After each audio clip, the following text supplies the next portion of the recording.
संकल्प किया और निर्विघ्नता पूर्वक 4 दिन पूरे हो गए। आज 5वां दिन है। समय बीत जाता है।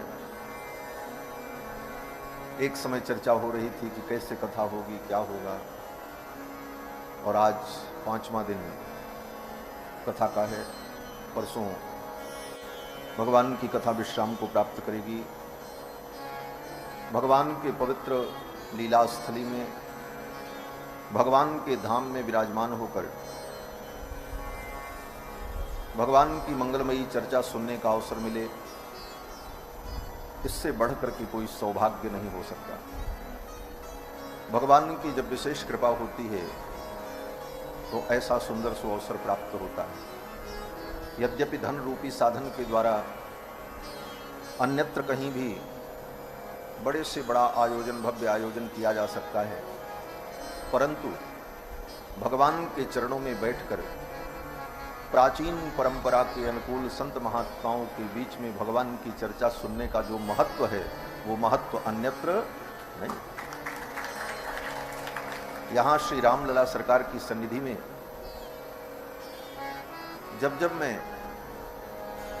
कथा करता हूं, साल में 2-3 बार तो यहां ठाकुर जी की सेवा में कथा करने का अवसर हो ही जाता है, तब तब मुझे अयोध्या की 3 दशक पुरानी यादें आ जाती हैं कि हम लोगों के बचपन में अयोध्या में कैसे कथा होती थी। संतों के आश्रम में महापुरुष लोग 10, 20, 25 लोग बैठकर भगवान की ज्ञान की मंगलमयी चर्चा करते करते, न कोई दिखावा, न कोई प्रदर्शन, न कोई आडंबर, बड़े सहज भाव से, और लोग अपने कृत्य को करके, दिन के कार्य को निपटाकर सायंकाल जिनकी जहां रुचि होती थी वहां पहुंच जाते थे और भगवान की चर्चा होती थी।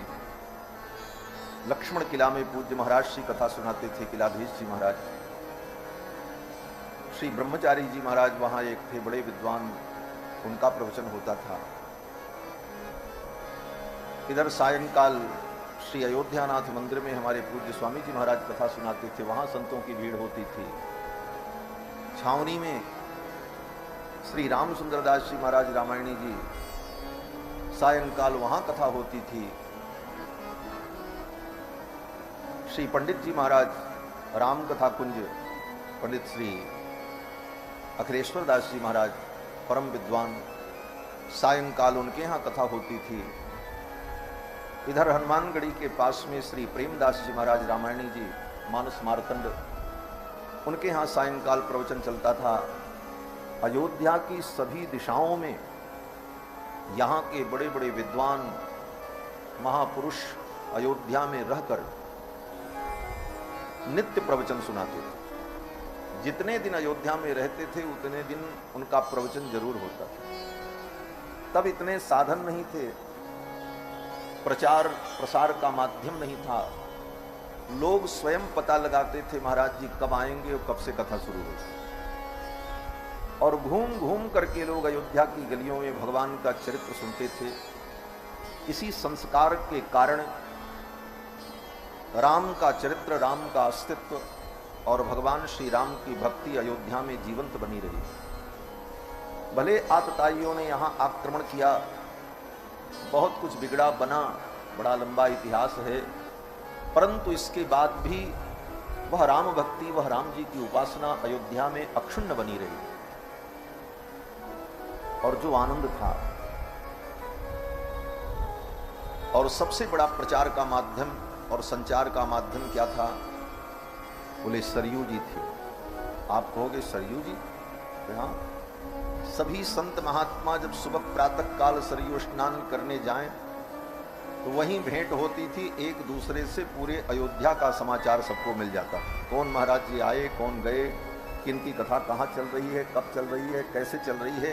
वहीं सरयू के तट पर पूरे अयोध्या का संचार हो जाता। आज वह सब केवल स्मृति मात्र है। अब तो स्थिति ये है कि अयोध्या का जो विकास है अच्छा है, अयोध्या खूब सज रही, परंतु ये चीजें धीरे धीरे कहीं न कहीं क्षरण की ओर जा रही। वस्तुतः अयोध्या का प्राण यही उपासना है। अगर ये उपासना, ये भावना और ये परंपरा न रही तो अयोध्या की आत्मा किसे हम कहेंगे।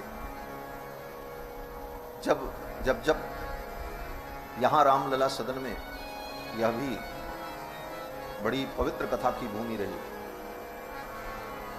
आज से लगभग 25 वर्ष पूर्व अयोध्या के एक परम विद्वान श्री राम शरणदास रामायणी जी महाराज इसी प्रांगण में आंगन में बैठकर कथावाचकों को रामायण पढ़ाते, यहीं हमारी आंखों के सामने सब हम बच्चे,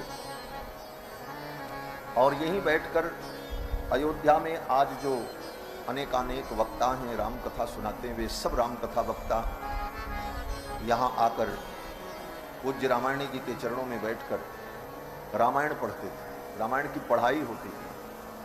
कथा अलग है, पढ़ाई अलग है। कथा तो प्रवचन है, लेकिन पढ़ाई की जो परंपरा होती थी उसमें महाराज व्यासपीठ पर बैठते थे और 2-4-10 चौपाइयों की चर्चा होती थी क्रम से, और फिर दूसरे दिन उसके आगे चर्चा होती थी। ऐसे महीनों सत्र चलता रहता। यह अयोध्या का सौंदर्य, ये अयोध्या का प्राचीन रूप था, और अनेक संतों का यहाँ आगमन होता था। यहीं बगल में एक मंदिर था, श्री फकीरे राम भगवान का मंदिर, फकीरे राम जी का मंदिर। वहाँ के ठाकुर जी बड़े मनोहर महाराज। उन ठाकुर जी को मृदंग वादन अत्यंत प्रिय था। नित्य प्रति वहाँ भगवान को भोग लगाने के बाद, आरती सेवा होने के बाद कलाकार लोग भगवान को मृदंग वादन सुनाते थे। ठाकुर जी को मृदंग वादन अत्यंत प्रिय था। ऐसी ऐसी भावपूर्ण परंपराएं श्री अवध में थी।